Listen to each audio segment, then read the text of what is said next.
Most beginners think AI and security means we've built a smarter antivirus designed to block malicious files. But modern security actually works a lot like Netflix. Netflix doesn't know what film you want. It detects your viewing pattern and predicts what you'll do next based on your habits. Anomaly detection AI does the exact same thing with network traffic and file access. Today, we are going to look at how real-world attackers evade standard security rules. Then you're going to build your own mini anomaly detection engine to catch them. To follow along and build this engine yourself, you'll need to open up VS Code and have a PowerShell terminal ready. Cybersecurity today requires writing logic that detects the exact moment a normal behavioral pattern breaks. Look at the 2020 SolarWinds attack. Hackers went undetected inside US government networks for 9 months. They achieved this by moving slowly and meticulously mimicking normal network behavior. The static, rule-based systems completely failed to catch this breach because the attackers never took an action that was explicitly known to be bad. What eventually exposed them was a single behavioral anomaly. An existing employee account requested a specific network permission it had never asked for before.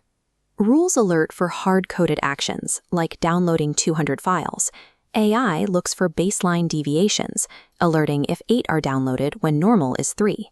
AI catches anomalies rules miss, volume for unusual activity, sequence for suspicious order, and timing for unusual hours. This forces attackers into a nearly impossible position. To stay hidden, they must perfectly replicate the exact microhabits of their victims, day after day. Before any system can detect one of those anomalies, it has to establish a mathematical baseline of what normal looks like. For this, we'll use Windows Event ID 4624. Windows permanently logs every single successful login under this specific ID. To pull this raw login data, type this exact PowerShell command into your terminal. Looking at the output array, 4 columns form the critical data points that feed a threat detection AI: the user, the time, the location, and the device. Now, let's open your code editor and hard-code some of this data into a manageable array. Enterprise AI builds this baseline dynamically using machine learning, but manually scripting it out today is the best way to truly understand exactly how the AI learns. Create a new file called detect.ps1. We'll start by constructing a hash table that defines the baseline locations and devices for 2 users, Alice and Bob. We're going to build an impossible travel detector. Look at this map. If a user logs in from Lagos and then 43 minutes later logs in from London, that travel time is physically impossible. To catch this, our script needs logic that compares any new incoming login attempt against the baseline variables we just defined. Run the script in your terminal. You'll see the system successfully compare the data and immediately flag the anomaly with a red alert. To understand the attacker's mindset, let's add a user named Carol. Change her baseline data slightly. Try setting her login time to 3 a.m. and run the script again to trigger a timing anomaly. Notice that this script operates completely independent of whether the password was correct. It succeeds because it calculates that the physical realities of the user's behavior are wrong.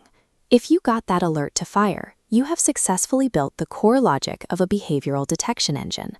This code uses the same underlying patterns found in enterprise tools like Microsoft Defender and AWS Guard Duty. The only difference between your local script and those enterprise tools is the massive scale of the data being ingested and the automated intelligence building the baseline. For your homework, modify your detect script to include a volume anomaly check. Write the logic to trigger an alert if a user downloads more than 5 files. Once you have it working, grab a screenshot of your custom alert firing successfully and share it in the comments below. Every user leaves a highly specific digital fingerprint. These systems succeed by recognizing the exact moment someone else tries to wear it.